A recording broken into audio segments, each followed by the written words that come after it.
coming to you from my in-home studio. I don't know about you, but I am so excited. The weather's finally turning around. I think I may go swimming at some point, which makes me super excited, and the sun is just screaming my name. Although it is kind of nice when it rains because I do enjoy cuddling up and reading a book. Whether the weather is bright and sunny and fun to be outside, or if it's cold and rainy, I hope you guys are taking care of yourself and your family and you're having a really great day. I'm actually looking for all of my Forest Vista students this week, and parents, if you want to join in, please take a brain break. Enjoy art with us. Sometimes it just takes a little bit of nonsensical imagination to help take a little stress off of us and take a little moment to let our brains go on autopilot. Although I don't know if that's the case this week. This week is going to be optical illusions. So we're going to be using our eyes as a tool to make our brain work really hard or get confused or see things differently than how we originally made them. It is a choice board this week, so when you go to the lesson plan or to the website, there's going to be lots of different options for you to choose from, and one that I really like is going to be my waves and rolls. And this one is a really great optical illusion. I've done it in the past with 4th grade and 5th grade. There's a lot of different similar ones. So I'm going to kind of break it down to the basics for you guys. I'll do samples of bits and pieces of the project. But I want you to experiment and try to make your optical illusion similar to an image. I obviously don't have enough time or storage on my computer to make videos for all of them, but I can give you tips and hints on how to make yours perfect. And if you have questions, just shoot me an email or hop on WebEx during my conference time and catch me there, okay? All right. So the first thing you're going to do is, if you look on there, there are some that just have like these really crazy waves, and that's all you're going to do is you're going to draw me some wavy lines, all right? Okay, so you're going to draw me some wavy lines. They don't have to be the same kind of wavy lines. They can be very different.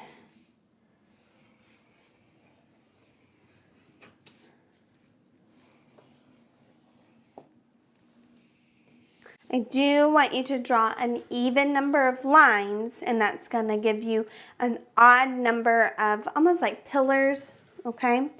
So here are my fun wavy lines, and you want your lines to be vertical. They are going to go up and down. And I'm going to fold my paper horizontal in half, okay? Just so I can see this line, but nobody else necessarily can see it, okay? So that vertical line is really going to help us in just a little bit, okay? So you're going to take your pencil and you're going to take one pillar, okay? And I normally say start with your middle pillar. So this is my outside, this is my outside. I'm going to jump one in and jump one in, and here is my middle pillar, okay? We're going to do rainbow lines. We're going to go up and over to the other side of the pillar. We're going to go up and over to the other side. We're going to go back and forth, drawing these kind of rainbow lines.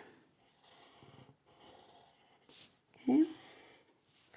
And the reason why we're going back and forth is because we want to make sure that we're touching the edges of this piece that's going to pop off of the page for us, okay? So there is my first pillar. I'm going to skip a space and do an outside pillar next.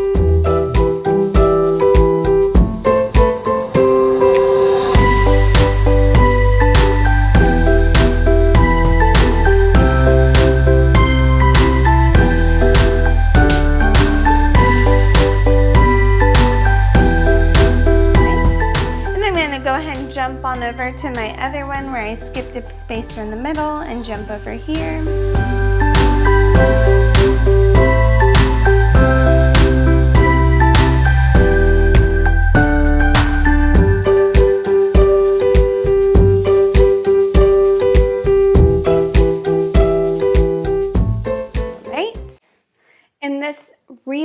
does help you see kind of this warping, twisting pillar that's kind of popping off the page.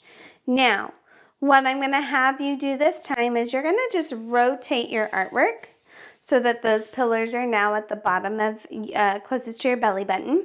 And I'm going to do those same lines up top on that same pillar. All right, so looking at this right now, you're going to notice that I have all of these kind of wavy, pop out, striped pieces. I am going to do the exact same thing. I'm not changing what I'm doing at all, but I'm going to do it in these blank spaces that I left, okay?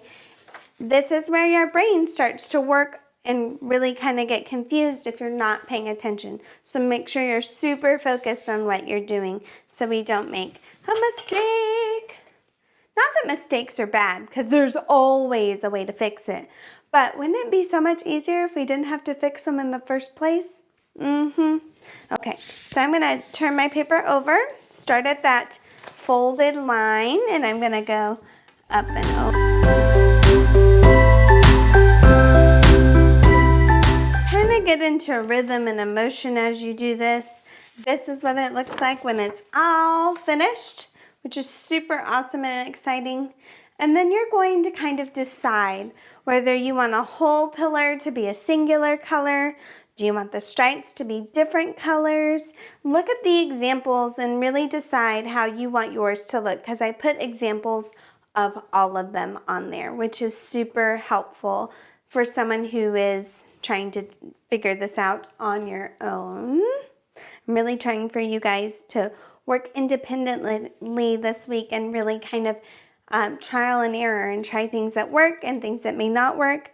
That being said, when it comes to coloring this in, try markers, try colored pencils, try crayons. You can even try watercolor. Layering is going to help you build up that value, which is the darkest dark to the lightest light of a color. So if you're looking at the example with the full pillars or the example with the rainbow pillars, those have a lot more value steps. That's going to make that middle section really pop out towards your viewer, because that is your highlight. That's the brightest section, versus the things that kind of curve around and are closer to the other ones get darker as they go into the light. I give this example in class, and I'm curious to see if it works here. Okay, so here's the front, really bright, correct? But when another bright one comes and they turn into each other, do you see the shadows at the tip of my fingers? That's your darkest dark. It's when that pillar or that round section is getting closer and closer to another one. So say this guy right here, it's those lines, those original wavy lines that we drew on our paper are going to be more of the shadows. That's where it needs to get darker, okay? I wanna very quickly go over the hand one that we had. If you have your hand drawing, you're obviously going to trace your hand, which I'm going to start down here. I'm going to go up and over. I'm going to go up and over, up and over. And what's going to end up happening is you're going to end up kind of blocking off fingers. So like right here, I'm blocking off my thumb. I'm going to keep going. There goes some other fingers I'm blocking off. Okay, so let's start with our thumb. You're going to treat your thumb like its own pillar. Up and over, up and over. Okay. All right, so here's my popped out hand on this guy, and I'm going to do one more right here, and I'm just going to kind of do my fingers. Again, you're going to do this all on paper, and it doesn't really matter what size paper you use. It's whatever you have available. So this is going to give you your hands, which I think are the most exciting part about this. So I'm actually going to start coloring these in.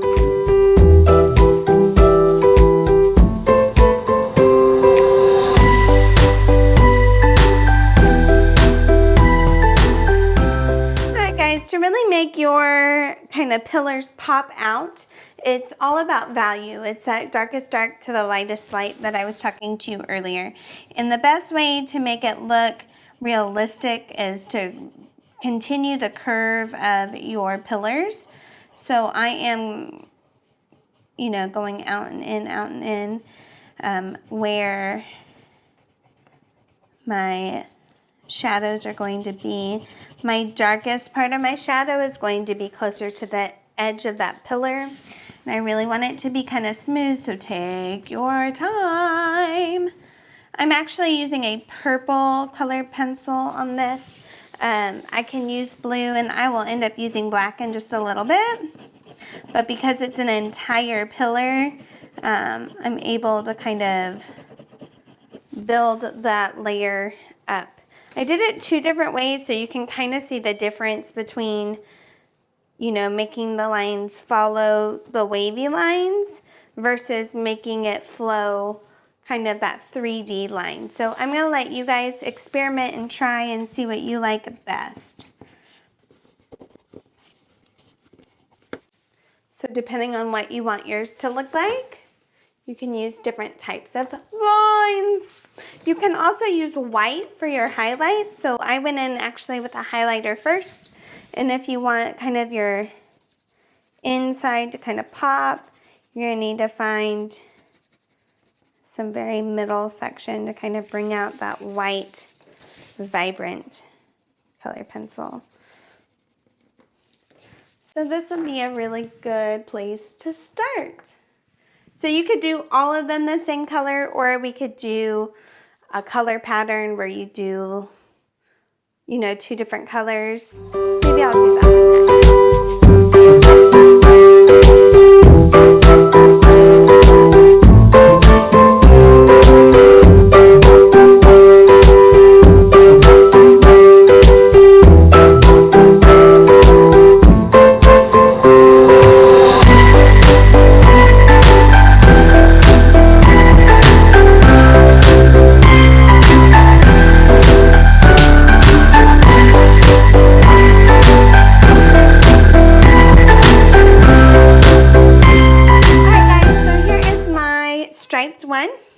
It is that push and pull game, that like seeing how much more I need to add, if I need to put more pressure, if I need to add more layers. So you see the difference between a whole pillar being a singular color and a pillar kind of being broken up into stripes.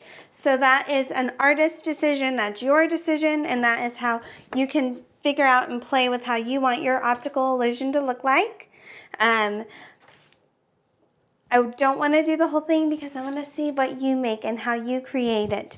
I did put up some examples of finished ones on the website, so you can go back and look at those. Notice that I used brown, orange, and yellow for my yellow stripes. And when it came to my purple, I used markers and color pencils and even some white. And something I want to definitely point out is take a closer look. Okay, everywhere on this one, the solid one, this whole section that is dark in every panel, okay? In panel, I mean stripes. So in this one over here, even though my pillar has different colored stripes, that same area needs to be dark in both colors. So that's kind of putting 2 parallel value sections right next to each other. So experiment, have fun, play with this one.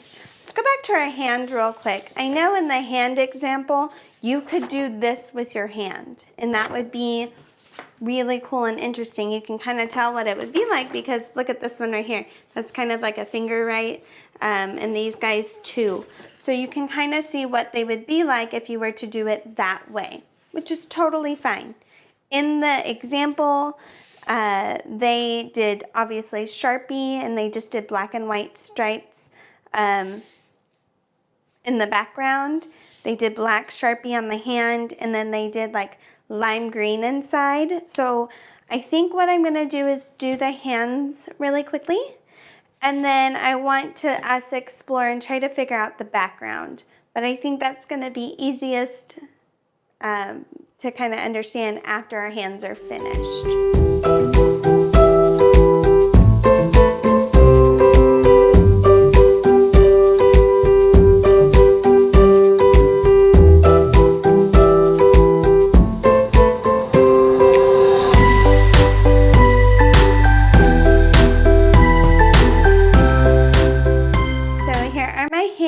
They are completely colored in the highlighters.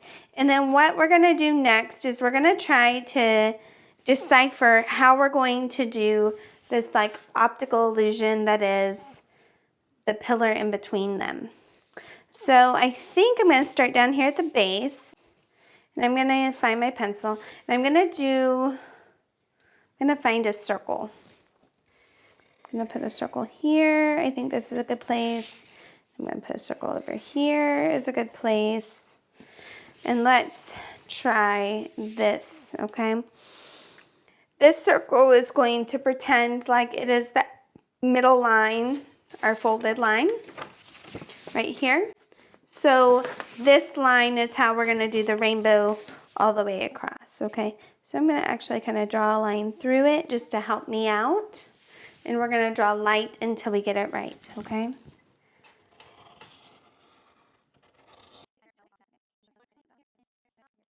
So I'm going to kind of stop right here.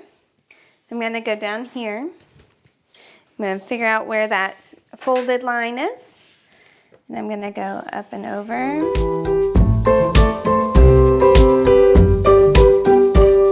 All right.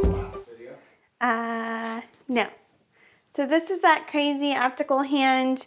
The reason why I had you color in your hands first is because I felt like if we had the background and the hand lines, it may be too much. So this way we have the hands kind of at a good midpoint, and then we have the background drawn in. I think I'm going to leave you guys at this point, and then I will come with a part 2 of this video to where we can kind of see how these develop. I'm going to keep working on my first one I started with, which is this guy. I'm going to go ahead and finish these, and I'll show you what it looks like at the end. And then with this one, you guys already know with this blue pillar how to kind of develop that value. So I'm going to also develop the value on the hands. So next time I see you, we're just going to kind of dig into this background, and I'll leave one hand to show you step by step how to do that value as well. All right, guys. Toodaloo, I'll see you guys real soon.